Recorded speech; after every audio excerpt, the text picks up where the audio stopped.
الفاتحہ۔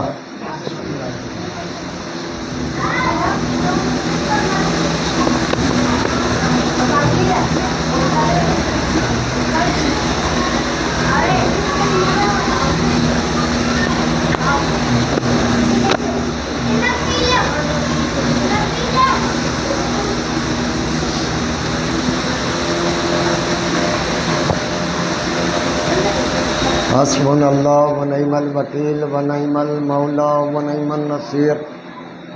اعوذ باللہ من الشیطان الرجیم، بسم اللہ الرحمن الرحیم۔ الحمد للہ رب العالمین، الصلاۃ والسلام علی رسولہ الکریم، خیر المبشرین والمنذرین، مخاطب بطٰہٰ و یاسین، النبی المبیض والمصطفی الامجد، ابی القاسم محمد، ثم الصلاة علی الطیبین الطاہرین المعصومین المظلومین المنتخبین، ولعنۃ اللہ علی اعدائہم اجمعین من یومنا ھذا الی یوم الدین۔ اما بعد فقد قال اللہ تعالی فی محکم کتابہ المجید والفرقانہ الحمید، وہو اصدق الصادقین وقولہ الحق۔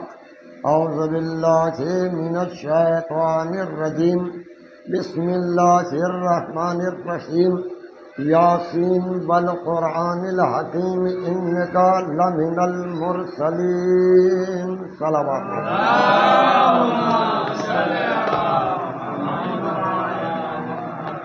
عزیزان محترم، برادران عزیز، بزرگان ملت، عزاداران سید الشہداء، غم گساران اہل بیت، پروردگار عالم اپنی محکم و مسرود کتاب قرآن مجید میں اعلان کر رہا ہے۔ سورہ یاسین قرآن مجید کا وہ سورہ ہے جسے قلب کہا جاتا ہے، یہ قلب قرآن ہے۔ سورہ الحمد دیباچہ کتاب ہے، سورہ یاسین قلب قرآن ہے۔ دیباچے کا مطلب یہ ہوتا ہے کہ ایک فہرست اللہ نے جو بیان کی ہے، کیونکہ ہر کتاب کی ایک فہرست ہوتی ہے، اس میں کس کس موضوع پر گفتگو کی گئی ہے وہ ہوتی ہے، جیسے اللہ نے سورہ الحمد میں رکھا۔ پورے قرآن کی فہرست کو اس نے بنا دیا ہے سورہ الحمد کو، کہ قرآن میں کس کس چیز پر بحث ہوگی۔ سب سے پہلے اس نے بتایا الحمد للہ رب العالمین، تمام تعریفیں ہیں پروردگار کے لیے جو عالمین کا پروردگار ہے۔ یعنی پروردگار نے بتایا جہاں پر ہم حمد و ثنا کریں گے وہ سب الحمدللہ میں موجود ہے۔ لیکن عزیزو، اب ایک سوال پیدا ہوتا ہے کہ الحمدللہ رب العالمین، اس میں جو لفظ رب آیا ہے پورا سورہ یہیں پلٹ کے آ جاتا ہے، یہ صفت ہے اس سورہ کی۔ اس نے کہا الرحمن الرحیم، کون رحمان ہے اور کون رحیم ہے؟ کہ جہاں پر پروردگار عالم نے اپنے رحمان اور رحیم ہونے کا ذکر کیا ہے وہ اس رحمان اور رحیم کے اندر ہے۔ لیکن یہ رحمان اور رحیم ہے کیوں؟ کون؟ تو کہا الحمدللہ رب یہ وہی رب ہے، یہ وہی پروردگار جو رحمان بھی ہے اور رحیم بھی ہے، مالک یوم الدین، جو دین کے دن کا مالک ہے۔ کہ کون مالک ہے؟ کہ الحمدللہ رب العالمین، وہی مالک ہے اس کا۔ یعنی کیا مطلب تھا؟ قیامت کے دن کا مالک یہی ہے، جہاں پر بھی قیامت کا ذکر کیا ہے وہ یہاں پر موجود ہے۔ ایاک نعبد و ایاک نستعین، پروردگار، یعنی سیدھا سیدھا ترجمہ کہ ہم تیری عبادت کرتے ہو تو صحیح مدد چاہتے، کس سے مدد چاہتے بھائی؟ کس کی عبادت کرتے ہیں؟ کہ یہ وہی رب ہے الحمدللہ کا، جس کی عبادت بھی کرتے ہیں اور مدد بھی مانگتے ہیں۔ تو یہ پورا جہاں پر اس نے سیدھے راستے کی بات کہی ہے، اہدنا الصراط المستقیم، جہاں پر بھی اس نے راستوں کی باتیں کی ہے وہ یہاں پر موجود ہے۔ جہاں پر اس نے اپنے غیظ و غضب کا ذکر کیا ہے وہ وَلَلظَّالِمِينَ میں موجود ہے۔ گویا سورہ حمد کو اس نے ایک دیباچ کتاب بنایا ہے، فہرست کتاب ہے، اور سورہ یاسین کو قلب قرآن کہا، پورا سورہ پلٹ کے آتا۔ تو یہ قلب قرآن میں اللہ نے کیا کہا؟ یاسین۔ حالانکہ اس کا ترجمہ اگر آپ قرآن میں دیکھیں تو یاسین کو یاسین ہی لکھا گیا ہے، کیونکہ یہ حروف مقطعات میں سے ہے، اس کے معنی وہی لکھے جاتے ہیں۔ لیکن آپ یوں دیکھیں یاسین کا معنی تو سید اور سردار کے ہیں۔ اللہ نے کہا اے میرے حبیب، اے یاسین، اے طٰہٰ، اے مزمل، اے مدثر، حبیب۔ لیکن اللہ نے کبھی عہدے سے تعارف نہیں کیا ہے، فقط ایک مرحلہ آیا ہے جہاں پر اللہ نے اپنی آستینیں سمیٹ لی، جہاں پر حبیب نہیں کہا، یاسین نہیں کہا، طٰہٰ نہیں کہا، مدثر نہیں کہا، مزمل نہیں کہا، حبیب نہیں کہا، بلکہ آستینیں سمیٹ لی۔ کب آستینیں سمیٹی؟ کہ جب پیغمبر حج آخر کر کے اور واپس جا رہے تھے تو اللہ نے کہا یا ایھا الرسول، ساری محبتیں ختم، اب عہدے سے اللہ نے پکارا یا ایھا الرسول بلغ، پہنچا دے۔ کیا پہنچاؤں؟ کہا جو نازل ہو چکا ہے۔ کیا نازل ہوا ہے؟ اس کا مطلب بتایا کبھی اور تھا، یاد آج دلا رہا ہے، پہنچا دے اس امر کو۔ کہ کیا امر تھا؟ کہ اللہ نے جب کہا انذر عشرۃ الاقربین، یہ نہیں کہا تم سب کو دعوت دے دو، کیا کہا ہے؟ اپنے قریبیوں کو دعوت ایمان دو۔ پوری توجہ سے جانے محترم، کیا کہا اللہ نے؟ اپنے رشتہ داروں کو دعوت ایمان دو، دے دی۔ کہ میرے حبیب یہ جو ایمان لانے کے بعد میں مومن ہوئے ہیں، وَخْفِضْ جَنَاحَكَ، تو تم ان کے لیے اپنا کندھا جھکا دو۔ مومنین کے لیے تو اپنا کندھا جھکا دو۔ اب اللہ کہہ رہا ہے ایمان لانے کے بعد جنہوں نے جو مومن ہو گئے ہیں ان کے لیے اپنا کندھا جھکا دو۔ اب ہمیں تاریخ میں بس 2 ہی 3 مقام ملے، کبھی علی کے لیے جھکا، کبھی حسنین کے لیے۔ بھائی صلوات پڑھ دے محمد والے۔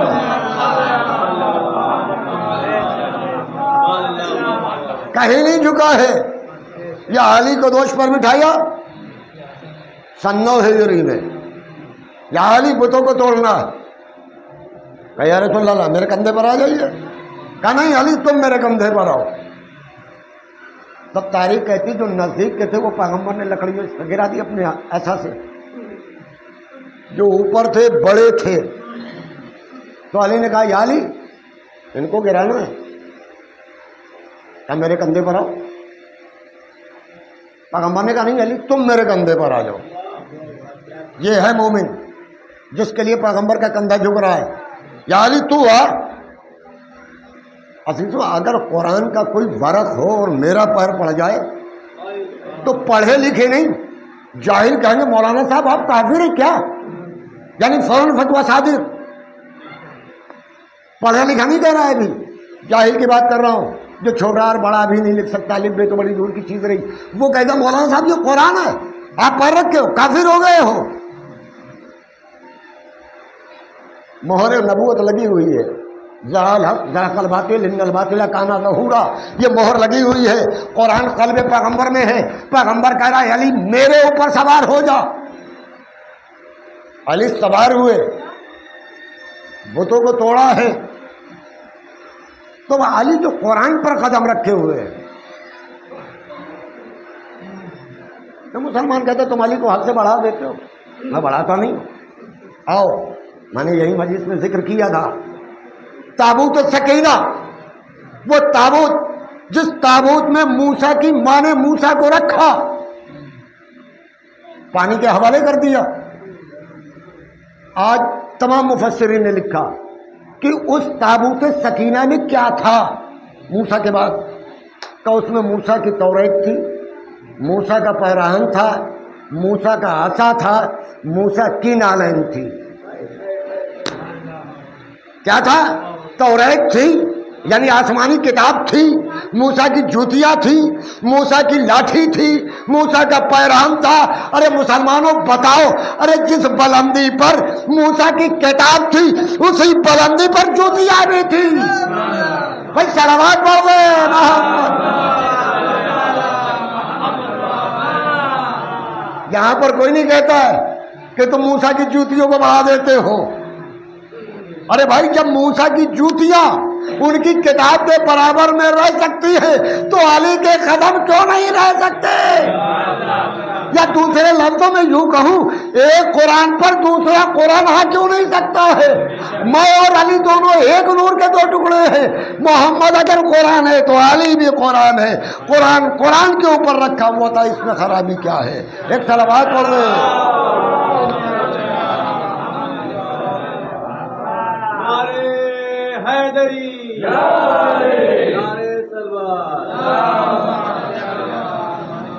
اس میں خرابی کیا ہے بھائی؟ قرآن قرآن کے اوپر آ گیا۔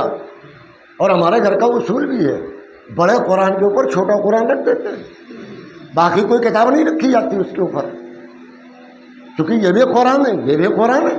ارے جلدن ہی تو چھوٹا ہے، یہاں دو الگ الگ تھے، یہ رسول ہے یہ امام ہے، یہ محمد ہے یہ علی ہے۔ تو اللہ نے ایک مرتبہ آستینوں کو سمیٹا ہے، پہنچا اے رسول پہنچا۔ کیا پہنچاؤں؟ کہ وہی امر جو دعوت العشیرہ میں آ چکا ہے۔ صاحب ستون صداقت فرماتے ہیں کہ ام المومنین حضرت عائشہ فرماتے ہیں زمانہ پیغمبر میں جب ہم اس آیت کو پڑھتے تھے تو آیت یوں تھی، یا ایھا الرسول بلغ ما انزل الیک ما انزل ولایت علی ابن ابی طالب، یہ فقرہ تھا۔ ام المومنین حضرت عائشہ فرماتی ہیں صاحب ستون صداقت نے لکھا ہے کہ وہ کہتی ہیں کہ جب زمانے پیغمبر میں جب ہم اس آیت کو پڑھتے تھے تو اس میں پڑھتے تھے اے رسول پہنچا دو اس امر کو جو تم پر نازل ہوا ہے، کون سا؟ کا ولایت علی ابن ابی طالب۔ ایک صلوات پڑھ دیں محمد۔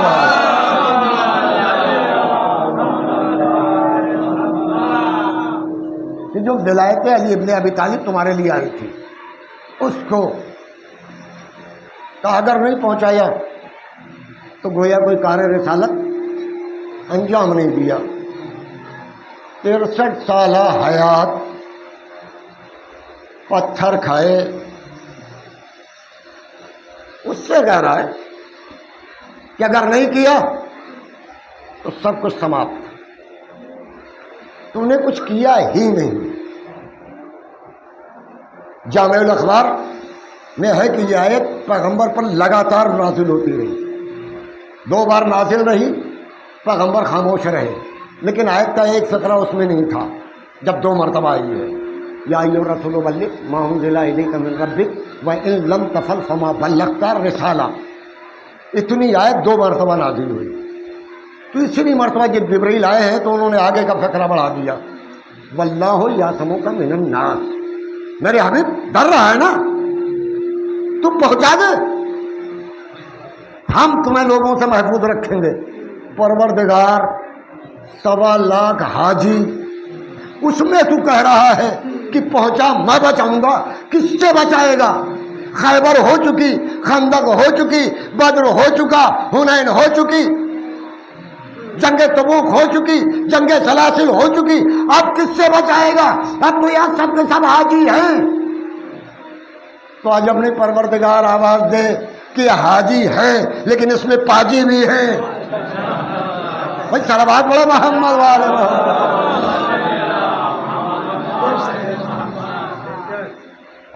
میں بچاؤں گا۔ اب پیغمبر نے کہا سلمان جی آقا، کہ آواز دو، جو آگے انہیں روک لو، جو پیچھے ان سے کو جلدی آؤ، جو یہی ہیں انہیں روک کے رکھو۔ کہ کیا کہوں؟ کہو حی علی خیر العمل۔ حج آخر میں یہ فقرہ پڑھا ہے سلمان کی زبانی، کہ ابو ذر تم بھی آواز دو، حی علی خیر العمل۔ سلمان کی آواز سے نکلنا شروع ہوا، حی علی خیر العمل، حی علی خیر العمل۔ جو آگے تھے وہ پیچھے آ جائیں، جو پیچھے ہیں وہ جلدی آئے۔ میں کہوں گا یا رسول اللہ آپ رحمت للعالمین ہیں، زحمت کیوں دے رہے ہیں؟ جو آہستہ آ رہے ہیں انہیں آنے دیجئے، جو آگے چلے گئے ان کو کہو وہیں ٹھہرے رہے، بلا کیوں رہے ہو؟ کہ نہیں، آج جو پیغام دے رہا ہوں کسی ایک سے مربوط نہیں ہے، جو گزر گئے ہیں ان سے بھی ہے، جو موجودہ ہیں ان سے بھی ہے، اور آنے والی نسلوں سے بھی ہے۔ اس لیے کہہ رہا ہوں سب جمع ہو جاؤ تاکہ میں کہہ دوں اور تم دیکھ لو اور سن لو۔ پیغمبر اگر صرف زبان سے کہہ دیتے تو سارے سن لیتے، لیکن پیغمبر نے کہا جو بہرے ہیں وہ کہیں گے کہ ہم نے سنا ہی نہیں تھا آپ نے کیا کہا، باقی تو سب کر لیں گے۔ جو اندھے ہیں وہ کہیں گے ہم نے سنا ہی نہیں تھا۔ تو پیغمبر نے دونوں کام کیے۔ 3.5 گھنٹے کا خطبہ ہے، پیغمبر نے حکم دیا اس صحرا میں سب ٹھہر جاؤ، ممبر بنایا جائے۔ لوگ آ گئے، یا رسول اللہ نہ لکڑی ہے نہ بڑھئی ہے، کون بنائے گا؟ میں کہوں گا یا رسول اللہ جب آپ جانتے ہو لکڑی نہیں ہے، بنانے والا نہیں ہے، تو کیوں کہہ رہے ہو؟ کہ ان کو بتانا چاہتا ہوں۔ کہ کیا بتا رہے ہو؟ کہ میں بتانا یہ چاہتا ہوں ایک بنانے والے کے بغیر تم ایک ممبر نہیں بنا سکتے، میرے بعد صاحب ممبر بھی نہیں بنا سکتے۔ صلوات پڑھ دو ماں۔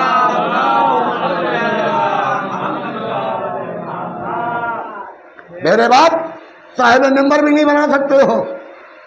ممبر تیار ہو گیا، پیغمبر نے دونوں چیزوں کا خیال رکھا، دیکھنے والے دیکھ بھی لیں، سننے والے سن بھی لیں۔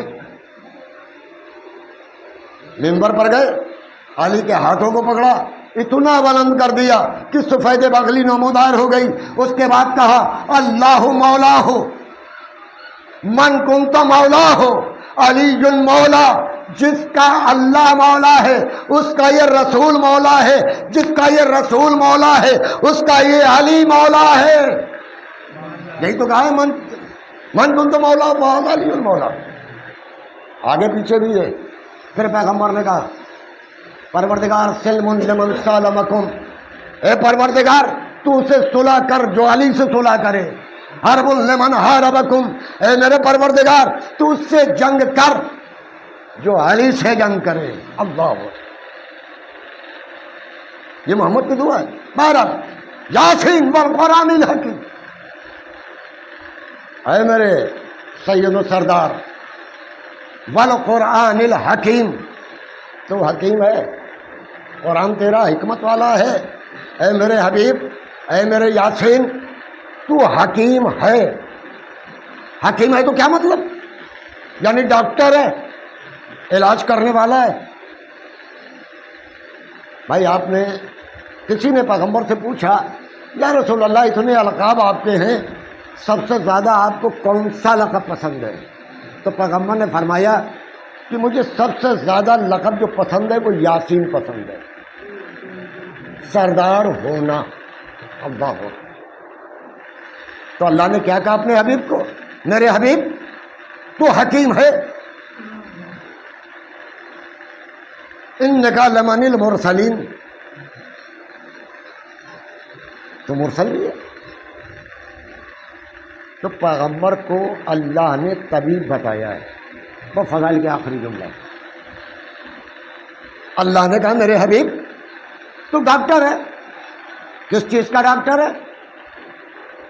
آج ہم جاتے ہیں، میرے پیٹ میں درد ہو رہا ہے،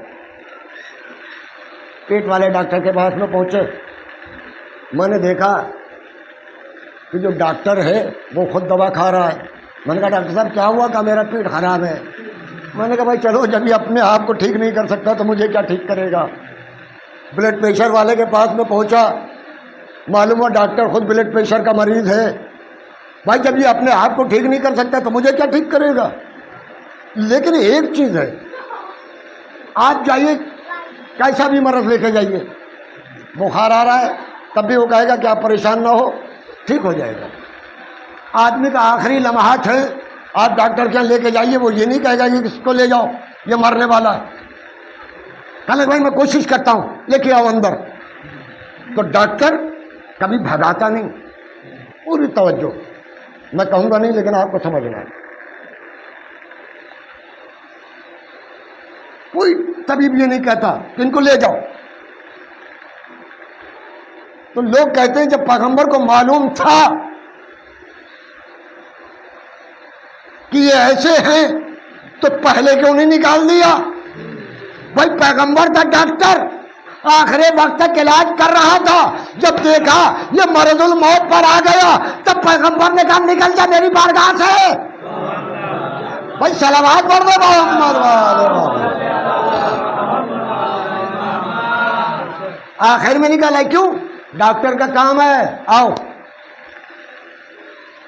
ہماری اگر دوستی ہے تو ہم سے بھی کہے گا مولانا صاحب کوئی ہو تو بھیجیے گا، بہت خاص خیال رکھیں گے آپ کا مریض کا، آپ کا اگر جاننے والا ہے تو آپ سے بھی کہے گا۔ کیوں؟ تاکہ میرے یہاں مریض آئیں۔ پیغمبر اعلان کر رہا ہے قولوا لا الہ الا اللہ تفلحوا، آ جاؤ تمہیں فلاح ملے گی۔ کیوں کہہ رہا ہے؟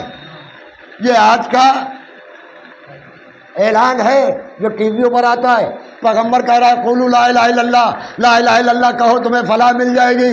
ارے فلاح ڈھونڈنے والوں مریضوں آؤ میری بارگاہ میں تمہارا علاج کروں گا۔ جس نے جو بھی جیسا ضرف رکھتا تھا دوا نے ویسا کام کیا، کوئی 10ویں درجے پر فائز ہوا، کوئی 9ویں درجے پر فائز ہوا، کوئی کل ایمان بنا۔ صلوات پڑھ دے۔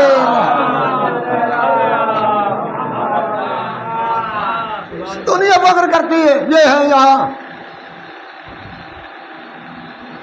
بھائی ڈاکٹر کبھی منع نہیں کرتا، مریض آیا اسپتال میں مر گیا فوراً اعلان ہوتا ہے بھائی فلاں مر گیا ہے، اس کے وارثان آئیں مٹی لے جائیں۔ یہی ہوتا ہے نا، ایک بار ہوا، 2 بار ہوا، یہ کوئی نہیں پہنچتا تو کیا کرتے ہیں؟ اسے اسپتال میں لے جا کے دفنا دیا جاتا ہے۔ لوگ دنیا فخر کرتی ہے کہ یہ یہاں ہے یہ وہاں ہے۔ بھائی اسپتال میں تو وہ دفن ہوتا ہے جس کا کوئی وارث نہ ہو، اب فخر نہ کرنا۔ ارے بھائی ابو طالب کے وارث تھے، لے جا کے جنت البقیع میں دفن کیا۔ علی کے وارث تھے، لے جا کے نجف میں دفن کیا۔ سلمان کے وارث تھے، مدینے سے مدائن پہنچا۔ اگر ان کا بھی کوئی ہوتا ان کو بھی لے جا کے ان کی پراپرٹی میں دفن کرتا۔ کوئی وارث نہ تھا تو پیغمبر کی پراپرٹی میں دفن تھے۔ ایک صلوات پڑھ دے۔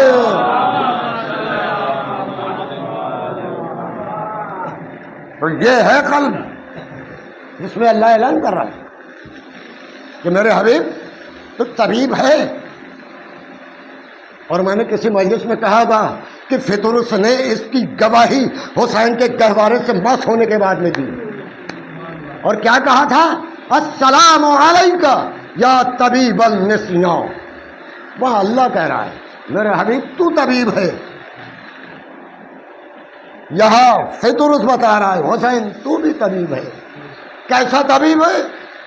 کہ ہڈی جوڑنے والے اور ہوں گے لیکن تو وہ مرض ٹھیک کرتا ہے جو گناہوں کا مرض ہے۔ حسین میں گنہگار تھا، آیا تو نے بالوں پر دے دیے۔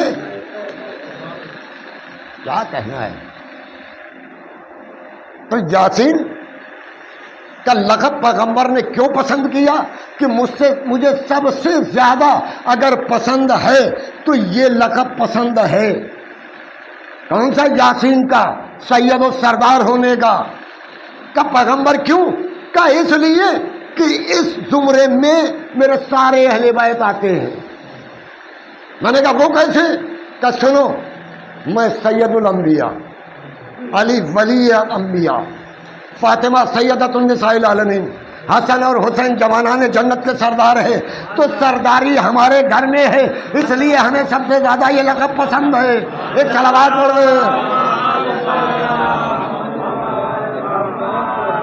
اس سے بہتر صلوات پڑھے محمد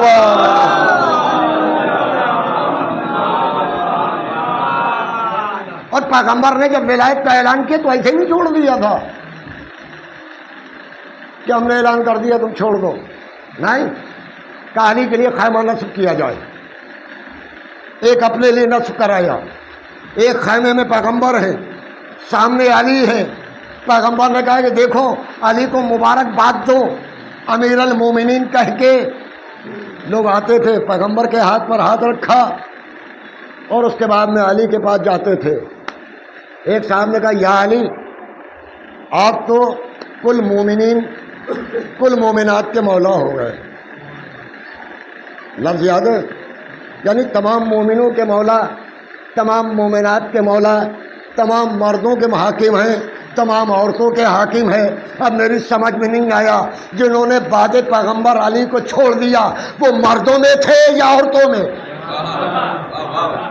میری سمجھ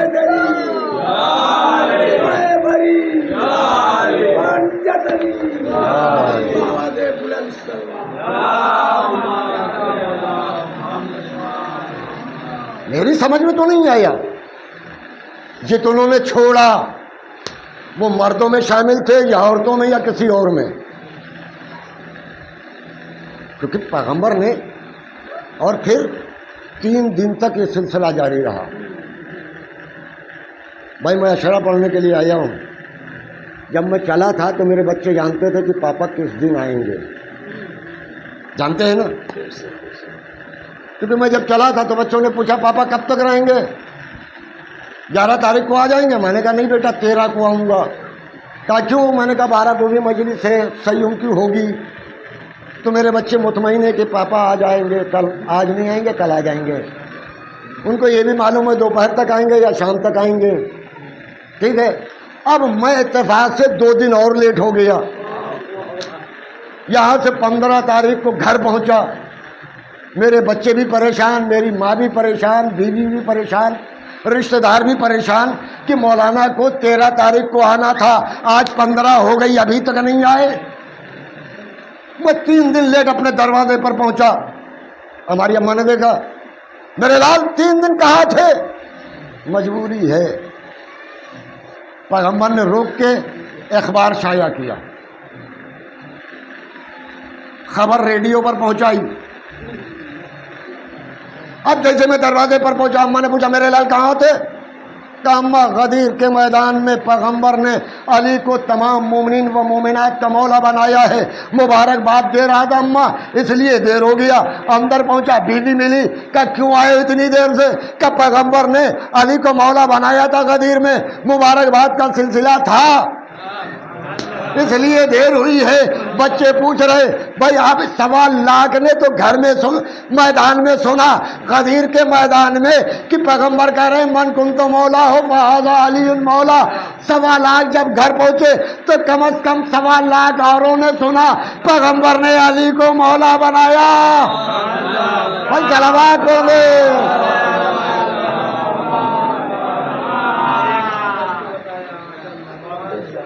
برابر سے۔ اب جب دیکھیے ایک چیز اور ہے ذہن میں آ گئی تو کہتا چلو، جس بات کو پورے گاؤں میں پھیلانا ہو کسی آدمی سے کرنے نہ جائیے، اپنے گھر کی عورتوں سے بتا دو کہ یہ بات ہے، اور یہ تاکید کے ساتھ دیکھ کسی سے کہنا نہیں، آپ 2-4 دن صبر کریں، پورے گاؤں سے خبر آ جائے گی کہ یہ ہوا ہے بھلوا میں، بہادر پور میں یہ ہوا ہے۔ یہ کہاں سے آئی؟ کہ ہم نے جس سے بتایا تھا۔ ایک مثال دے دوں بات واضح ہو جائے گی کہ عورتوں سے کیوں نہ بتائے۔ ایک شخص مرتے وقت اپنے بیٹے سے وصیت کی کہ بیٹا گھر میں کبھی بیر کا پیڑ مت لگانا، پولیس والے سے دوستی مت کرنا، بیوی سے کبھی راز کی بات مت کہنا۔ اس نے کہا کہ ابا نے کہا ہے تو کیوں کہا ہے؟ لا کے گھر میں بیری کا پیڑ لگایا، پھل آئے، پتھر آنے لگے۔ کہا ابا نے صحیح کہا تھا، یہ پتھر آئیں گے گھر میں اگر بیر کا پیڑ ہوگا۔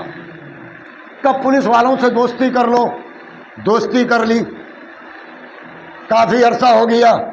اس نے کہا کہ بابا نے کہا تھا بیوی سے کبھی راز کی بات مت بتانا. بازار گیا، تربوز خرید کے لے آیا، رومال میں باندھ کے لایا. جب گھر میں آیا تو بیوی سے بولی پھڑوا لے کے آ. کہنے کی کیا ہے؟ کہنے بتاتا ہوں، پھڑوا لے کے آ پہلے جلدی سے. وہ لے کے آئی، دہلیز کھودی. بیوی اس کا تو اندر جا. وہ تربوز نکالا، وہاں دفن کر دیا. بیوی نے دیکھا کہ شوہر نے پھاڑوا لیا ہے، زمین کھودی ہے، رومال سے کچھ نکال کے رکھا ہے. آ گئی، میرے سرتاج کیا تھا؟ کہا میں نے فلاں جگہ کے اوپر ایک شخص کو مارا ہے، اس کا سر دفن کیا. کوئی نہیں جانتا ہے، گھر کی بیوی جانتی ہے. پانی بھرنے آ گئی.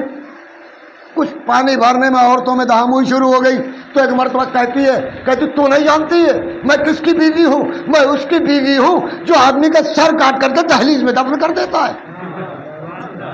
اب یہ بات جب پھیلی تو پولیس آ گئی. دوستی ہے نا، یہ سینہ چوڑا کر کے باہر آیا. حضور کیا بات ہے؟ کہ چپ کم وقت کہی کہ یہ بتا تو نے سر لا کے کہاں گاڑا ہے؟ کہ حضور کس کا سر؟ کیسا سر؟ کہ میں نے سنا ہے کہ تو نے دہلیز میں دفن کیا ہے. کہ حضور کھود کے نکال. پوری دہلیز کھودی گئی، کچھ بھی نہیں نکلا. کہ یہ کیا مطلب ہے؟ کہ حضور سنیے، میرے باپ نے کہا تھا گھر میں پیڑ مت لگانا بیر کا، میں نے لگایا، کاٹ دیا. میرے باپ نے کہا تھا پولیس سے دوستی نہ کرنا، میں نے آپ سے دوستی کی. دوستی کا صلہ یہ ملا کہ ابھی تک 2.5 لاکھ گالیاں کھا لی، مار کھانے کی نوبت آ گئی. اور میرے باپ نے کہا تھا بیوی سے کبھی راز کی بات مت بتانا. کہ اس تربوز دفن کر کے میں نے اسے بتا دیا سر دفن کیا ہے. اس نے پورے گاؤں میں نہیں، تھانے تک کی خبر کر دی کہ میرا شوہر قاتل ہے، اس لیے میں نے کیا. تو معلوم یہ ہوا، جب عورتوں کو معلوم ہوا مدینے میں جو بھی عورتیں تھیں 10 20 100 200 400 کے گھر میں جب بات ہوئی تو پورے مدینے میں آگ کی طریقے سے پھیلی کہ پیغمبر نے علی کو اپنا جانشین بنایا ہے، علی کو اپنا جانشین بنایا ہے. ایک صلوات پڑھ دیں.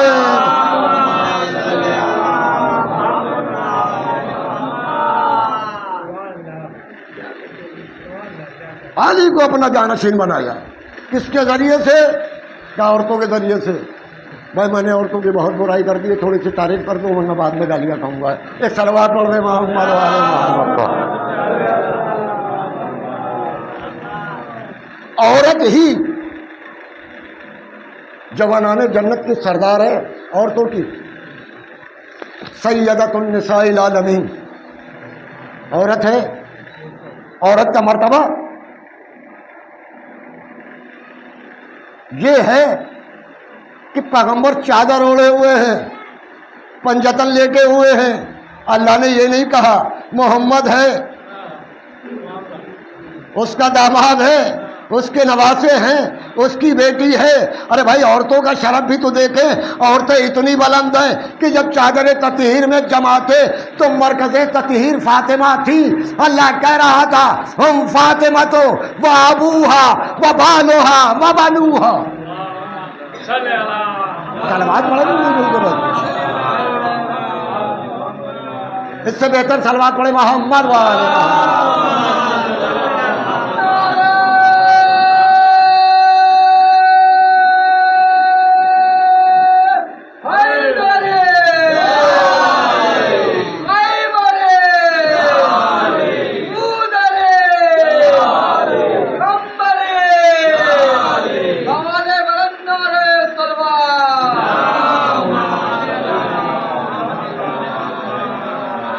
ڈاکٹر پیام اعظمی کہتے ہیں جب چادر عصمت میں ہوئی آل ابا حیدر و شبر و شبیر رسول بسرا تھا کوئی جان امامت کوئی محبوب خدا مرکز محفل تطہیر تھی لیکن زہرا رکھتی تھی حق کی نگاہوں میں یہ درجہ عورت بنی مردوں کی تعارف کا ذریعہ عورت.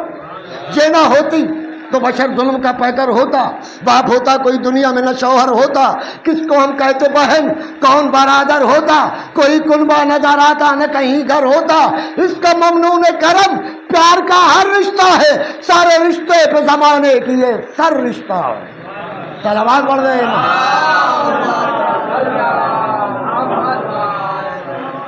اور کتنی بلند ہے. یوں تو لائی نہ زمانے میں کبھی حق پیام پھر بھی ہے منزل عظمت میں عجب عرش مقام، یعنی کرتے تھے رسول دو سرا کے سلام، احترام آپ کسی مرد کا کب کرتے تھے، وہ تھے عورت کے نبی جس کا ادب کرتے تھے۔ بھائی صلوات پڑھ محمد۔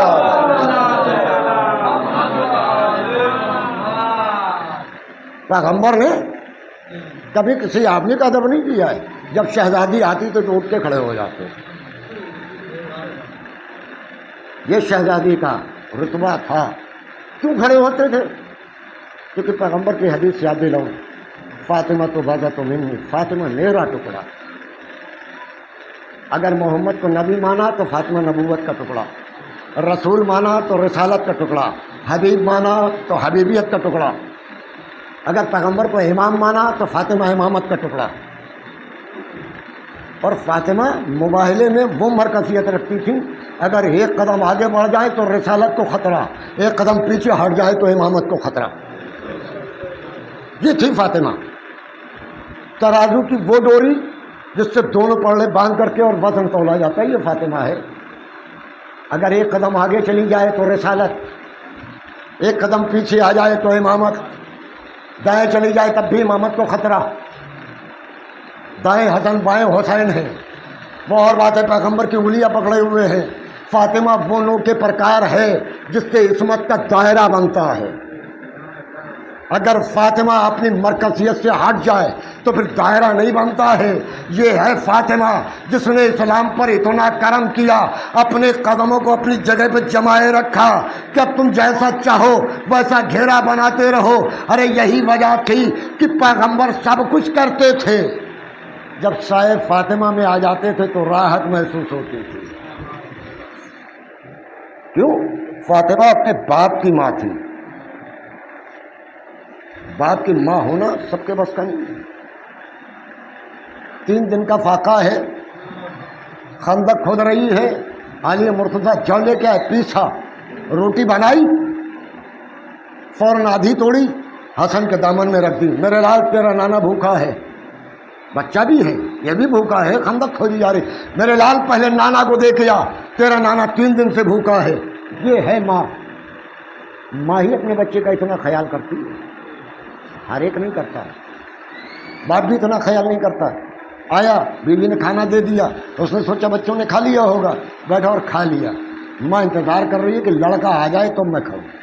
یہ ماں ہے، یہ ماں کی محبت۔ لیکن باپ کی محبت، باپ کتنی محنت کرتا ہے کہ دن بھر مزدوری کر کے آتا ہے، گھر کے اندر جب بچے مل جاتے ہیں تو اپنی تھکاوٹ بھول جاتا ہے، بچوں سے پیار کرنے لگتا ہے۔ یہ نہیں کہتا بیٹا تھکا ہوا تھوڑا آرام کر لو، نہیں، بچہ سامنے آیا باپ نے فوراً گود میں اٹھا لیا۔ یہ باپ کی محبت ہے۔ لیکن جو ماں کی محبت ہے وہ قیامت کی ہوتی ہے۔ کا دلیل کا میدان کربلا میں جب سارے نبی جانے لگے تو حسین نے اپنے باپ سے نہیں کہا کہ بابا سب چلے جائیں لیکن تم نہ جانا، ماں کو آواز دیا، ماں سب چلے جائیں لیکن تو نہ جانا۔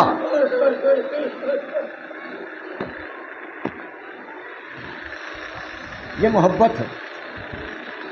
حسین کی شہادت پر پنجتن موجود تھے، لیکن فاطمہ بے قرار تھی، کیونکہ حسین جب رخصت آخر کے لیے آئے ہیں، حسین کی 7 بہنیں سرزمین کربلا پر موجود تھیں۔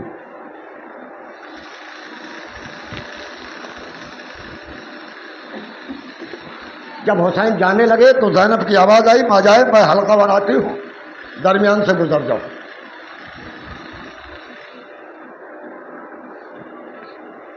شہزادی نے حلقہ بنایا، حسین درمیان سے نکلے۔ ایک کوہرام مچا ہوا تھا۔ میر انیس نے کہا کہ شبیر برآمد ہوئے یوں خیمے کے در سے، جس طرح نکلتا ہے جنازہ بھرے گھر سے۔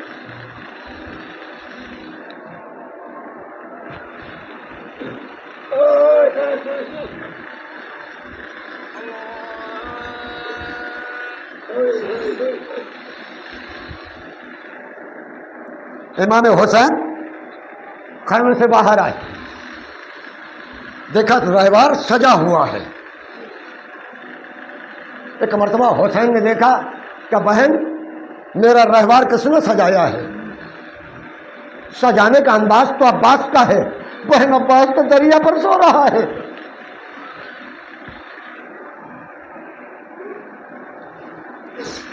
پیچھے سے رقیہ کی آواز آئی، مولا میں نے سنوارا ہے۔ کہ رقیہ تجھے کیا پتا کہ رہوار کیسے سجایا جاتا ہے؟ آواز دی آقا جب میرا بھائی عباس فرات کے کنارے جا رہا تھا تو مجھے ساتھ میں لے کے آیا تھا اور مجھے بتا کے گیا تھا کہ رہوار اس طریقے سے جانا میرے بعد۔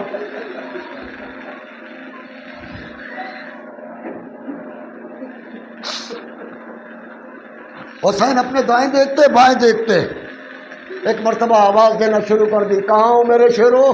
حسین رہوار پہ سوار ہونا چاہتا ہے، کوئی آواز نہیں آئی۔ زینب نے آواز دی، ماں جائے انہیں آواز نہ دے، میں آ رہی ہوں سوار کرنے کے لیے۔ زینب نے ایک ہاتھ سے لجام پکڑی، دوسرے ہاتھ سے رکاب پکڑی، کہ بھیا بسم اللہ۔ حسین رہوار پہ سوار ہو گیا۔ حسین نے گھوڑے کو ہیڑ لگائی لیکن گھوڑا آگے نہیں بڑھتا۔ حسین نے آواز دی، ہے اسب وفادار میری آخری سواری ہے، میرے قتل گاہ تک پہنچا دے۔ گھوڑے نے سر اٹھایا، پیروں کی طرف دیکھا۔ اب جو حسین نے جھک کے دیکھا تو کیا دیکھا؟ سکینہ ہے جو گھوڑے کے سموں سے لپٹی ہے اور کہہ رہی ہے کہ اے اسب وفادار میرے بابا کو مقتل میں نہ لے جا، جو بھی گیا ہے زندہ واپس نہیں آیا ہے۔ امام گھوڑے سے زمین پر آئے، آواز دی، بیٹی کیا بات ہے؟ بیٹی پیاسی ہو، پانی پینا چاہتی ہو؟ کہ نہیں بابا۔ کہ پھر بیٹی کیوں گھوڑے کے سینوں سے لپٹی ہے؟ کہ بابا ایک تمنا ہے۔ کہ بیٹی بیان کر۔ کہ جب تک بیٹھو گے نہیں بیان کروں گی۔ جلتی ہوئی زمین پر حسین بیٹھ گئے۔ سکینہ سے کہا بیٹی اب بیان کر دے۔ کہ بابا نہیں بیان کرتی۔ کہ بیٹی کیوں؟ کہ جب تک لیٹو گے نہیں تب تک نہیں بیان کروں گا۔ حسین چلتی زمین پر لیٹ گئے۔ سکینہ کہتی ہے ایک بار اور مجھے گود میں لے لو بابا۔ حسین نے سکینہ کو اپنے سینے پر لٹایا، سکینہ کو نیند آ گئی۔ حسین نے سکینہ کو زینب کے حوالے کیا۔ حسین رہوار پہ سوار ہوئے، مقتل میں آئے۔ 1951 تیر حسین کے جسم پر لگے زخم، جسے ایک فارسی شاعر نے کہا ہے 1950 یک جراحات تھی، یعنی 1951 زخم تھے حسین کے جسم پر۔ میر انیس نے کہا 1900 ہے زخم تنے چاک چاک پر، ارے زینب نکال حسین تڑپتا ہے خاک پر۔ عزادارو بہت تیزی کے ساتھ میں ایک منزل تک لے جانا چاہتا ہوں۔ زینب نے ایک آواز سنی، زمین کربلا پر زلزلہ آیا، دوڑ کے آئی، بیٹا سجاد کیا بات ہے؟ کیا قیامت آ گئی؟ سید سجاد نے کہا پھوپھی اماں مجھے سہارا دو۔ سیلادی نے سہارا دیا کہ پھوپھی اماں ذرا خیمے کا پردہ اٹھاؤ۔ اب جو غازی بیمار نے دیکھا تو مقتل میں کچھ دکھائی نہیں دیا، سر اٹھایا، ایک مرتبہ کانپتے ہوئے اٹھ کے کھڑے ہو گئے، السلام علیکم یا ابا عبداللہ، اے پھوپھی اماں بابا مارا گیا، میں یتیم ہو گیا۔ عزاداروں خیموں میں آگ لگی، بی اس خیمے سے اس خیمے میں۔ زینب نے آ کے سوال کیا سجاد خیموں میں آگ لگ گئی ہے، جل کے مار جائیں یا خیموں سے باہر نکلے، کیا حکم ہے؟ امامت کا پہلا فتویٰ پھوپھی اماں سربراہ باہر نکلو، جان بچانا واجب ہے۔ عزیزو بس آخری فقرہ مسائل کا، امام سجاد فرماتے ہیں کہ اگر میں امام نہ ہوتا تو میرا کلیجہ پھٹ جاتا۔ کہ مولا وہ کیوں؟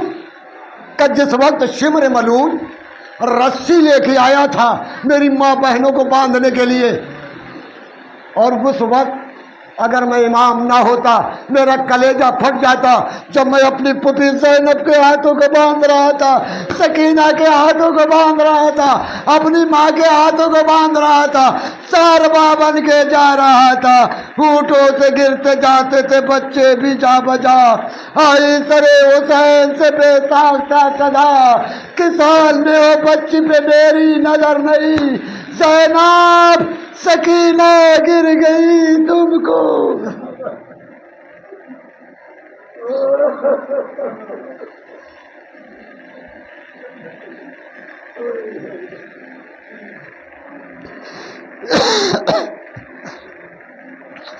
ربنا تقبل منا انک انت السمیع العلیم۔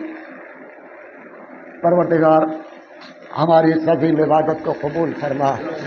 پروردگار جہاں بھی کہیں شیان حضر کرار ہیں ان کی جان مال عزت آبرو کی حفاظت فرما۔ پروردگار تو یہ محمد والے محمد کا واسطہ پرچم اسلام کو سربلند فرما۔ پروردگار دشمنان اسلام کو نیست و نابود فرما۔ پروردگار علماء اعلام کا سایہ ہمارے سروں پر قائم و دائم فرما۔